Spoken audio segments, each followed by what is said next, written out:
संयुक्त महाआघाडीच्या नेत्यांच्या हस्ते मिरज पंचायत समितीच्या नूतन इमारतीचं उद्घाटन करण्यात आले। मिरज पंचायत समितीमधील सभापती, उपसभापती आणि पदाधिकाऱ्यांना विश्वासात न घेता परस्पर उद्घाटन घेण्याचा घाट घातला जात असल्याचा आरोप करत भाजपा नेत्यांचा निषेध करण्यात आला।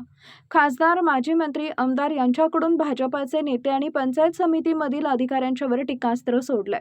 खासदार विशाल पाटील, माजी मंत्री जयंत पाटील, माजी मंत्री अजितराव घोरपडे, आमदार इंद्रिस नायकवडी आणि शिवसेनेचे महापालिका क्षेत्रप्रमुख मोहन वनखंडे यांनी मिरज पंचायत समितीच्या नूतन इमारतीचं उद्घाटन करण्यात आले। यावेळी सांगली जिल्हा परिषदेच्या अध्यक्षा संगीता पाटील, मिरज पंचायत समितीच्या सभापती तन्वी कमलेकर, उपसभापती ललिता काकी शेजूळ, स्नेहलताताई मोरे, वर्धा कांबळे, प्रशांत अवधूत, सुजाता पाटील, गायत्री घोरपडे, रिदा मुजावर, सूरज मगदूम, शोभा मोहिते, संयोगिता कोळी, सुप्रिया तवटे, स्नेह पाटील, अरविंद सकपाळ, नगरसेवक सागर वनखंडे, नगरसेवक अतहर नायकवडी, युवा नेते श्वेत पद्म कांबळे, मिरज पूर्व भागाचे नेते विजय पाटील, अप्पासाहेब कोळेकर, महेश मोरे, प्रकाश कोळी, अशोक मोहिते, सुशांत घोरपडे, सुलेमान मुजावर, विशाल चौगुले, मिरज तालुक्यातील संयुक्त महाविकास आघाडीतील नेते, कार्यकर्ते मोठ्या संख्येने उपस्थित होते। एक सवय लागली की शासकीय निधी हा शासनाचा म्हणजे जनतेचा नाही, हा आपल्या वैयक्तिक इस्टेटीचा, आपल्याच बापाचा पैसा असल्यासारखं यांच्या मनात धारदार। हे पैसे त्यांची किती इस्टेट असो कुणाची, हे पैसे त्यांच्या इस्टेटीतनं निर्माण झालेले, ते जनतेच्या पैशातनं निर्माण झालेले पैसे आहेत। आणि ही मिरज पंचायत समिती ही राज्याची बऱ्यापैकी सगळ्यात मोठी असलेली पंचायत समिती।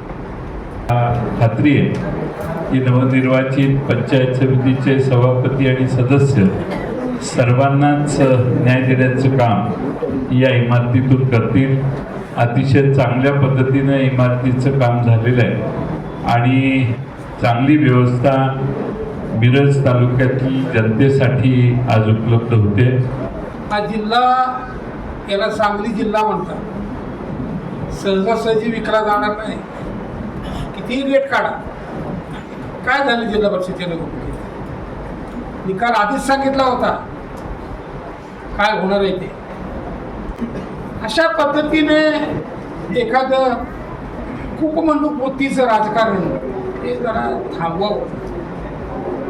या देशातला एक महत्त्वाचा पक्ष मानला जातो, त्यांनाही माझी विनंती आहे, कुठल्या कोपऱ्यात काय चाललंय, कुणाच्या व्यक्तिगत एखाद्या तुमच्या सदस्याच्या स्वार्थासाठी पूर्ण पक्षाला वळण देण्याचं काम चाललंय का, याचा एकदा अभ्यास करा। खरं तर कार्यक्रमाला आपण चांगला कार्यक्रम आहे आणि चांगल्या कार्यक्रमाला अपशकून लागू द्यायचा नाही। कुणाचं तरी आयड्या गायऱ्याचं नाव घ्यायचं नाही आपल्याला या कार्यक्रमात।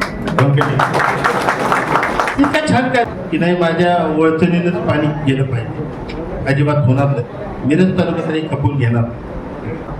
पण तुम्हाला सांगतो, हे मिरज पॅटर्न म्हणजे नुसतं मिरज शहराचं पॅटर्न आहे असं गैरसमज कुणीतरी करून घेतला, असा गैरसमज करून घेऊ नका।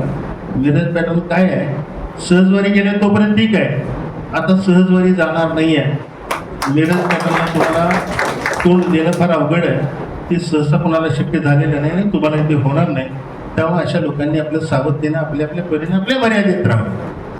आज एक कार्यक्रम झाला दादा, खरं उल्लेख करावा लागेल। आज काल सरकार, घोरपडे सरकारने सर्वांना आदेशच केला यायचा आहे, सगळे एवढे हजर झाले, परंतु 15 कोटी देऊन बेळकीमध्ये दादा उद्घाटन आज झालं। मला वाटतं त्या बेळकी गावामध्ये 15 लोक सुद्धा नव्हती। बाहेरच्या गावातून तुम्हाला एखाद्या गावाला 15 कोटी सारखा निधी दिल्यानंतर लोक येत नाही, जनमत काय चाललंय याचा तरी विचार करावा। कोणाने तर ऐकायचं आणि राजकारण करायचं, टार्गेट करायचं आणि मी म्हणेल तसं चालायचं, हे चालू द्यायचं नाही। हे सरकारने जेव्हा ठरवलं तेव्हा आम्ही सर्वच नेते मंडळी व्यासपीठावर एकत्र आलेले। तर बोलण्याचा हा व्यासपीठ नसलं तरी आज एवढंच सांगेल की इथून पुढे एकतर्फी एकाधिकारशाही त्या मतदारसंघात चालू दिली जाणार नाही। महत्त्वाची गोष्ट म्हणजे आता ज्या सभागृहात तुम्ही इथं बसला आहात, त्या येत्या काहीच दिवसात तुम्हाला सभागृहाच्या बाहेर पद्मभूषण डॉक्टर वसंतदादा पाटील यांचं नाव बाहेर दिसेल।